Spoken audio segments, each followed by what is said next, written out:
Bright future education ग्रुपच्या YouTube चॅनलमध्ये मी doctor Sagar Jadhav तुमचे खूप स्वागत करतो. विद्यार्थी मित्रांनो, एमबीबीएस इन छत्तीसगडचं खूप सारे विद्यार्थी इन्क्वायरी करत आहेत. But exactly MBBS in Chhattisgarh करायचं असेल तर विद्यार्थ्यांना कुठली गोष्टीची काळजी घ्यायची आहे, कुठल्या हिडन कॉस्ट आहेत, ते आज आपण पूर्णपणे डिटेलमध्ये जाणून घेणार आहोत. बघा विद्यार्थी मित्रांनो, आपण ब्राईट फ्युचर एज्युकेशन ग्रुप आपण विचार करत असतो की महाराष्ट्राबरोबर अदर स्टेटचा बॅकअप ऑप्शन ठेवायला पाहिजे. तर कुठल्या स्टेटचा ऑप्शन ठेवायला पाहिजे, विद्यार्थ्यांसाठी कोणत्या प्रकारे बेस्ट ऑप्शन असेल आणि कुठे हिडन कॉस्ट लागणार नाही, याबद्दल आज एक स्पेशल टॉपिक घेतलाय, तो म्हणजे एमबीबीएस इन छत्तीसगड. बघा विद्यार्थी मित्रांनो, एमबीबीएस इन छत्तीसगड हे सगळ्यात जास्त हायलाइट वरती का आहे? सगळ्यात मेन रिझन तिथली कॉलेजची fees 7 to 8 lakh per year only कॉलेजची फीज आहे. पण कट ऑफ किती लागतो, मग तिथली ऍडमिशन प्रोसिजर कशी, तिथे हिडन चार्जेस काय आहेत, याबद्दल पूर्ण जाणून जर घ्यायचं असेल तर व्हिडिओला शेवटपर्यंत नक्की बघा. सगळ्यात महत्त्वाची गोष्ट, लिमिटेड प्रायव्हेट कॉलेजेस आहेत छत्तीसगडमध्ये. सिंपल काउन्सिलिंग प्रोसेस आहे, खूप जास्त कॉम्प्लिकेटेड काहीही नाही आहे. Less competition as compared to other state, because Chhattisgarh हे छोटं स्टेट आहे, कॉलेजेसचं प्रमाणही कमी आहे, त्यामुळे तिथे लेस कॉम्पिटिशन असतं. पण तिथे कॉम्पिटिशन लेस असूनही कट ऑफ खूप हाय जातो. आता कट ऑफ बघूया पुढच्या स्लाइडवरती. सगळ्यात महत्त्वाची गोष्ट, अथॉरिटी कोणती अथॉरिटी आहे? छत्तीसगड CGDME ही अथॉरिटी आहे. कॉलेजची फीस 8 to 10 लाखच्या इन बिटवीन पर इयर पडते, फक्त कॉलेजची fees, not talking about hostel, mess and other charges.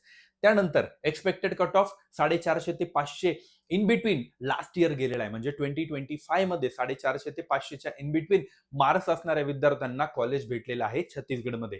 450 पेक्षा कमी मार्क्स असणाऱ्या विद्यार्थ्यांना भेटणार का? नाही, कारण तिथे कट ऑफच 450 प्लस जात असतं. आता येऊया एलिजिबिलिटी क्रायटेरिया. 50% मार्क्स पीसीबी मध्ये कंपल्सरी असायला हवे.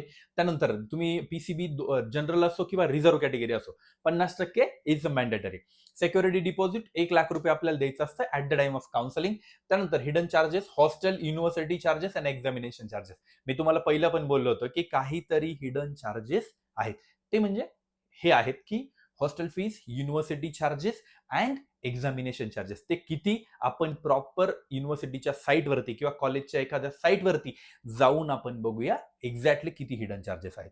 सगळ्यात महत्त्वाची गोष्ट, एक थोडक्यात छोटंसं ऍडमिशन प्रोसिजरही बघून घेऊया. रजिस्ट्रेशन केलं, मेरिट लिस्ट येते, चॉईस फिलिंग करायची, seat allotment, document verification and college reporting. यामध्ये during registration we need to pay the security amount also. आता येऊया आपल्या सर्वात महत्वाचा पार्ट, तो म्हणजे कॉलेजचं फी स्ट्रक्चर ऑफिशियल. मी एका कॉलेजचं फी स्ट्रक्चर घेतलेलं आहे, Raipur institute of medical science. हे डायरेक्टली सर्च केलेलं फी स्ट्रक्चर आहे. 14/8/2025 रोजी हे फी स्ट्रक्चर यांनी सर्व विद्यार्थ्यांसाठी पब्लिश केलेलं होतं. फीज बघा, या कॉलेजची फीज आहे शिक्षण शुल्क. ऍक्च्युअली हे पूर्ण हिंदीमध्ये वापरता. शिक्षण शुल्क आहे 7,45,187 रुपये प्रतिवर्ष. सुरक्षा निधी 20,000 रुपये. कॉलेजची सिक्युरिटी अमाऊंट 20,000 रुपये आहे. Hostel, mess, transportation and other charges 5.5 lakh रुपये. म्हणजे जी हिडन कॉस्ट आहे ती काय आहे? या 3 गोष्टी, हॉस्टेल, मेस, ट्रान्सपोर्टेशन, याच्या नावाखाली 5.5 लाख रुपये कॉलेजवाले पैसे घेत आहे छत्तीसगडमध्ये. ऑलमोस्ट सगळ्या कॉलेजेसमध्ये सेम कन्सेप्ट आहे. सो तुम्ही जर छत्तीसगडचा विचार करत असाल तर हे कॅल्क्युलेशन करूनच चला. टोटल कॉलेजची फीस पर इयर 13 लाख ते 14 लाख रुपये पर इयर तुम्हाला पडू शकते. आणि त्याबरोबरच छत्तीसगडचा कट ऑफही तुम्हाला सांगितला की 450 प्लस कट ऑफ जाण्याची शक्यता असते. ऑलवेज कट ऑफ हायच असतो या ठिकाणी. सो विद्यार्थी मित्रांनो, अशाच नवनवीन व्हिडिओ आणि नवीन नवीन ऑप्शनसाठी ब्राईट फ्युचर एज्युकेशन ग्रुपच्या युट्यूब चॅनलला सबस्क्राईब करून ठेवा आणि जास्तीत जास्त विद्यार्थ्यांपर्यंत हा व्हिडिओ पोहोचवा, म्हणजे विद्यार्थ्यांचं जे कन्फ्युजन आहे ते दूर होऊन जाणार आहे.